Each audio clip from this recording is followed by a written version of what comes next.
Hi, I'm Craig and this is Eat, Sleep, Bow Hunt, Repeat.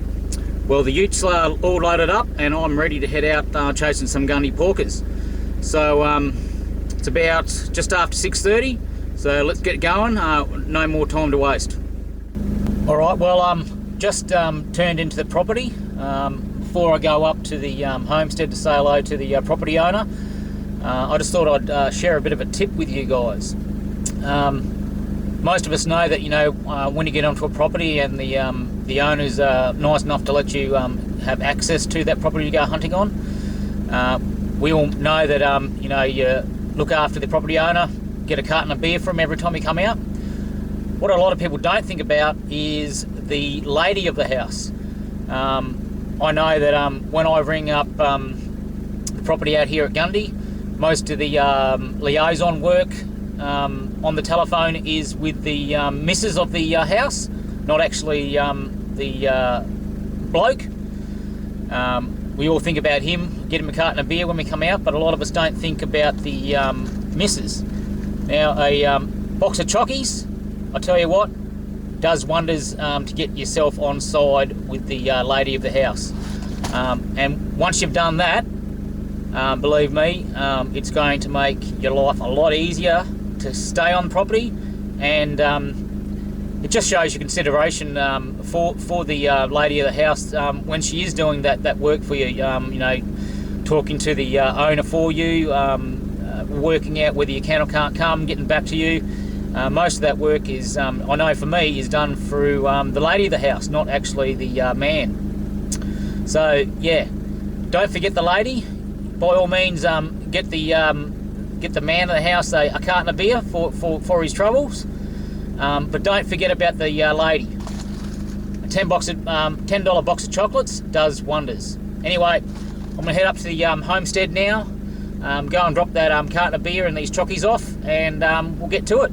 Alright, well, just finished speaking to the property owner, and he's been nice enough to let me stay in one of his shearers' quarters here this time. It's going to be a bit cold, he reckons, out here tonight, so he's good enough to put me up here. It's going to be a little bit easier. I've just had a bit of a look around the shearers' quarters here. Some good spots to set the leg hole traps. Already found some nice fox prints around the area, so I think I'll just set those traps somewhere around here. Anyway, I'm going to go get changed, go and get these traps set, and then we'll hit the trail and see if we can get some pigs. The owner was nice enough to take me just over the road to another section of the property that I haven't hunted before. He said last week he saw a dozen or so pigs over there, quite large ones as well, and they have been getting around the area. Heap of tracks that I've seen when we were just out there. So I'll get changed, I'll get these leg hole traps set, and then we'll head off over the road and see how we can go. Alright guys, I've just finished setting those fox leg hold traps, gotten changed, and I'm out here in the paddock that the property owner's advised me that he's seen quite a few pigs in the last week or so. There's a heap of tracks. They're probably a couple of days old. I haven't seen anything really fresh at this stage, although I've only just got here. Heap of tracks, but hey, a heap of them around. And the property owner was saying that just a few hundred metres away from where I am at the moment, he saw about a dozen really large pigs about 4 days ago. So I want to give this this area a bit of a go this afternoon. Have a bit of a poke around. I still haven't been able to get over the other side of the property where I've got my pipe feeder set. Still a bit wet. Still probably need till tomorrow to dry out a bit. Like I said, the Hilux is pretty good. It's got a nice set of boots on it, but yeah, this black soil when it's wet, it's just it's going to stop a tank. So I'm just going to come over here, have a bit of a poke around here this afternoon, see how I go, and tomorrow morning or tomorrow afternoon I'll probably head over to where that pipe feeder is, check that, refill it, and have a bit of a poke around there, see how things are going over that side. But at the moment, there's pig tracks galore where I am at the moment, so I'm heading off, and we'll see how we can go. All right, well, that's the end of day one. Didn't do any good this afternoon over the road there. Saw a whole heap of sign, tracks just everywhere, left, right and centre. Heaps of pigs, pig track everywhere. Saw a whole heap of fox prints as well, and I actually came across a couple of dog prints. It surprised the property owner. I told him about it when I came back over this afternoon, and he was quite surprised because they normally don't have dogs here. So the owners asked me, obviously, if I've come across any to take care of them for him. There was only a couple, but they were huge paw prints. They were probably about the size of my palm, the paw prints. So I don't think they were foxes. They would have had to be massive foxes if they were, but yeah, I'm pretty sure they were dogs. But anyway, it was an eventful afternoon. Like I said, saw heaps of tracks, heaps of sign everywhere, but no good. So I've set the alarm nice and early, going to get up, and we'll give it another go first thing in the morning.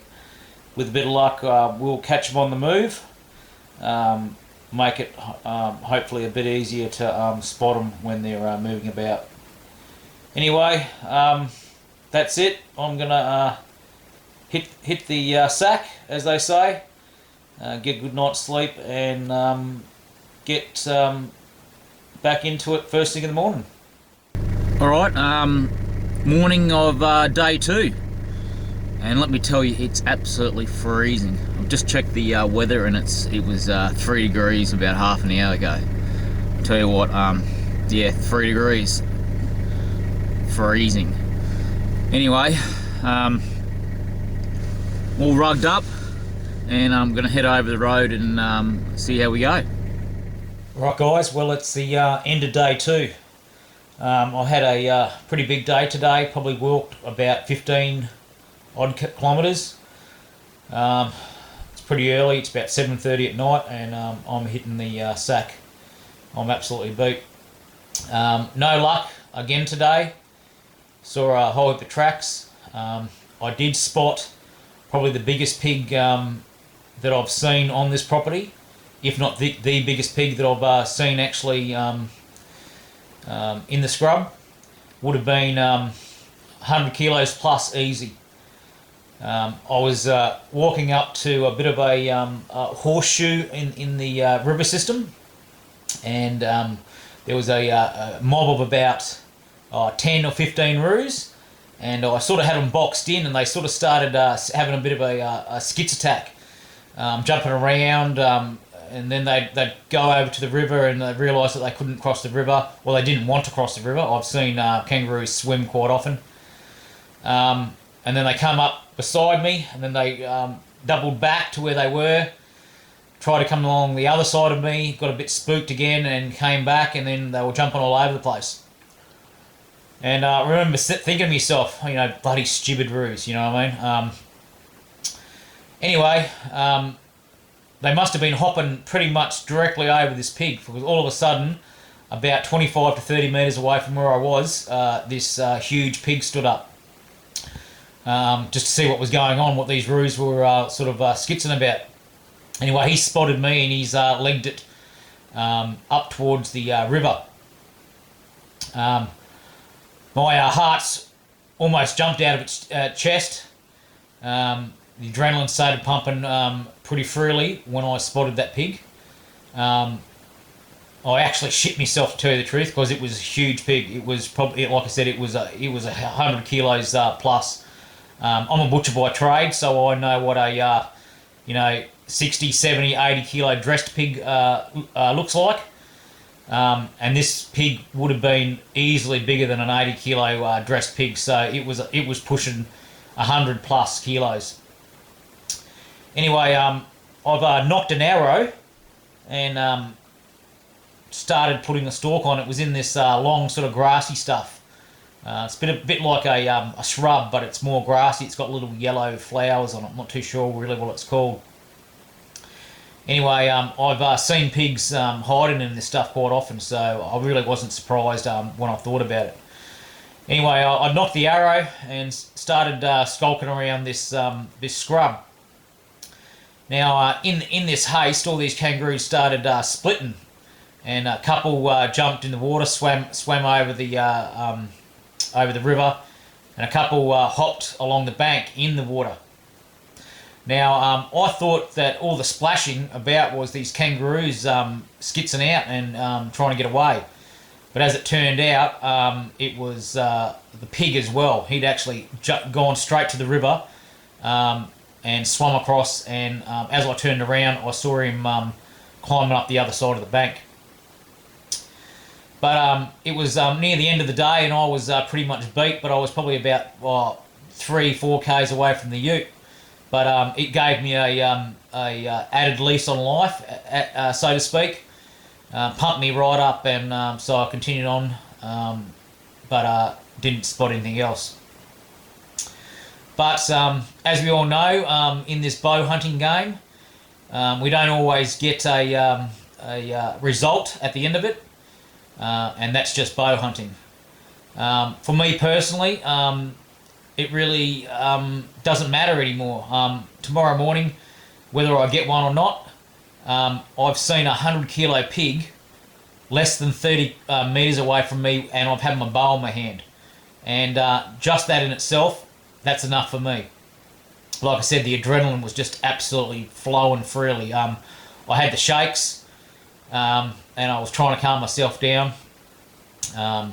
Probably even wouldn't be able to get the shot off away anyway, because I was pumping on adrenaline that much. Took me a couple of minutes to calm down, but at that point, that's when I saw the pig going up the other side of the bank, on the other side of the river. But anyway, that's not what it's all about. Like I said, you don't really, well, I personally don't have to get a shot off when I come out hunting. To see game out here with my bow in my hand, that's good enough for me. Like I said, I got my adrenaline rush. But anyway, I've got tomorrow morning left to try and get the job done. Hopefully I can come across him or one of his mates tomorrow morning. But like I said, I'm going to go home tomorrow happy with today's result, just seeing that pig. It was a rush and a half, I'll tell you what. 100 kilo plus boar, less than 30 metres away from you when you got your bow in your hand. That is a rush, I'll tell you what. But anyway, I've got the alarm set for 5 o'clock. First light here out at Gundy, the internet is saying is at 6:25. So that should be plenty of time to get out and about before the sun comes up. Anyway, I'm off to bed. Like I said, I've walked 15 k's today, if at all anything, and so I'm pretty beat. Anyway, I'm gonna say good night and get a good night's sleep, and hopefully I'll get the job done tomorrow. But if I don't, doesn't matter.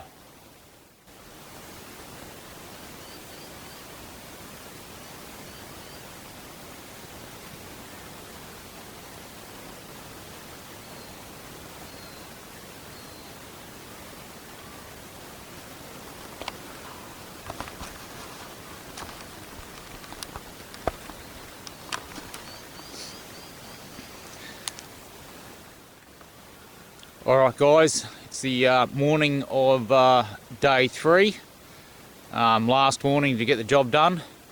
Let's get going. Hi guys, well I've just got back to the cottage after this morning's hunt. Went around, didn't see much, saw a couple of foxes, but they were like 120 metres away from me, and they spotted me, I think, before I spotted them, and they were well on their way. So as I was coming back to the cottage, I decided to come and check my leg hole traps, and what did I see? One big black cat. Have a look at the size of that. Well, I tell you what, I'm wrapped. I've never actually trapped anything before. I know this is more of a bow hunt, but I've recently, well not recently, but in the last 6 months or so, added these leg hole traps to my hunting kit. I've done a video that I posted up earlier on about leg hole traps and how they're a great addition to a hunting pack, especially when you go out bow hunting. There's always some downtime, so the leg hole traps, they give you something extra to do throughout the day.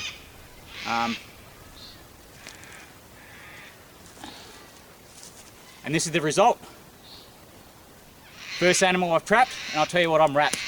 I don't know if you can see how big that is, but he is absolutely massive. Have a look at that. Absolutely crazy. But anyway, I've just saved hundreds of native animals. One down, millions to go, as they say. But anyway, I'm gonna now pack up. I've had a great time out here as usual. Saw that 100-kilo pig yesterday afternoon. That was a buzz in itself. I'm not going to pretend that or say that cat was taken with a bow, even though I did dispatch it with a bow, but I didn't bow hunt it. So my first trapped animal, absolutely wrapped. So I'm going to head over to the cottage, which is about 400 metres just that way, pack up and get going. I absolutely love this place. It's absolutely fantastic. I'll just give you a quick rundown on the property itself. We're about 60-70 k's out of Gundy towards St George. 25,000 acre property, 3 river courses. You know, how could you not love this place? Absolutely fantastic. Have a great time every time I come out here. I don't always get something when I do come out, but as we all know, that's bow hunting. It's just how it is. You know, if I had a rifle, I would have been able to take those foxes this morning, and that pig that I saw yesterday afternoon, he would have been gone as well. But it's not all about the kill, as we all know. You get a lot of animal liberationists, animal rights activists, PETA supporters. They all think it's about the kill, but that's just not the case. It's about getting out here in the bush, relaxing, having some downtime, and just getting out and enjoying the bush. That's what it's really all about. I would have walked 20 kilometres over the last 3 days, easy. Spent hours walking around, and I've had a great time. Even if I hadn't got this cat, I still would have gone happy. I would have gone home happy. Just seeing that pig yesterday, and that's what it's all about for me.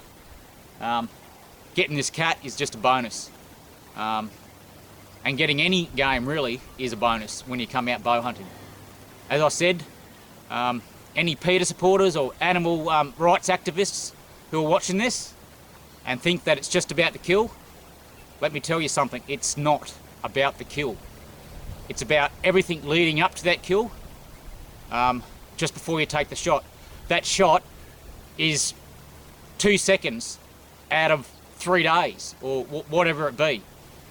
Hours of walking, spotting your game, putting a stalk on. That's what it's about. That takes hours. The actual shot itself is over in a couple of seconds. And if we all went out just for those couple of seconds, well, we'd all be very disappointed. And that's not what it's about. It's about getting out here in nature, enjoying this great land we call Australia. And I've just saved hundreds of native animals. And anyone who's saying, you know, why? I'll give you one good reason. The bilby. Cats are responsible for, well, they're going to get wiped out, the bilby. There's going to be no more very shortly, unless more people get out and take care of these cats. We've got to get rid of them. They're just destroying the native wildlife. What I'll do, I'll show you